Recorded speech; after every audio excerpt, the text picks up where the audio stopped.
Yeah, so in the Viral Text Project, we are studying the way that information moved around the country and indeed now around the world through newspapers during the 19th century. So in the 19th century, the material in newspapers wasn't really protected by intellectual property law or copyright.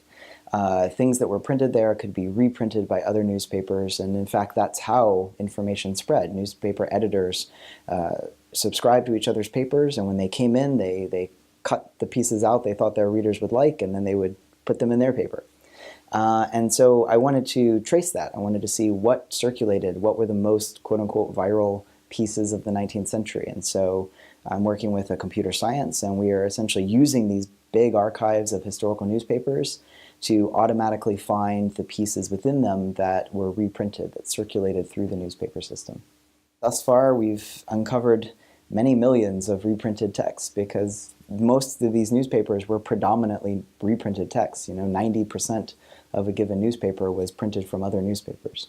They were more aggregators than they were sort of producers of original content. And so our algorithm has done quite a good job of identifying that, and we get these groups of reprinted texts, so we can see that this poem was reprinted in 300 newspapers, and this popular scientific piece was reprinted in 250 newspapers.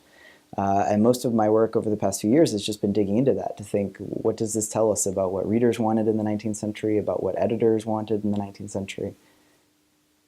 So one of the things that this approach really allows us to ask is not which writers, authors, texts were canonized and put into the big anthologies of American or English literature, but what were the texts that readers were getting most excited about, that were widely circulating. I talked about poetry briefly. What's really interesting is that I've spent a lot of time now with the most quote-unquote viral poems of the 19th century, almost none of which are in any anthology of American literature. They're not the kinds of poems that later got canonized and anthologized, but they were the kinds that readers found really valuable and would cut out and put into their scrapbooks and things like this. So for my colleagues in English, this approach is helping us really think about what we've canonized and the degree to which it reflects or doesn't really reflect what readers in that period were interested in.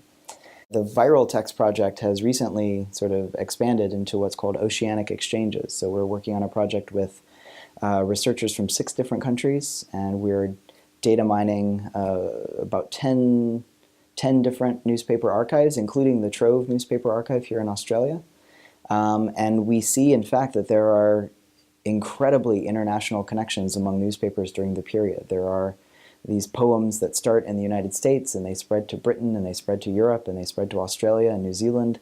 And then you have materials produced in those places that then spread around the world as well. Chronicling America is the primary place you would go for historical newspapers in the United States. So it's a project of the Library of Congress in the US, and it actually brings together lots of digitization efforts by individual states, and it sort of aggregates them together in one place so that you can search the historical newspapers of the US between about the 1830s and the 1920s, although those boundaries are always expanding as they digitize more and more.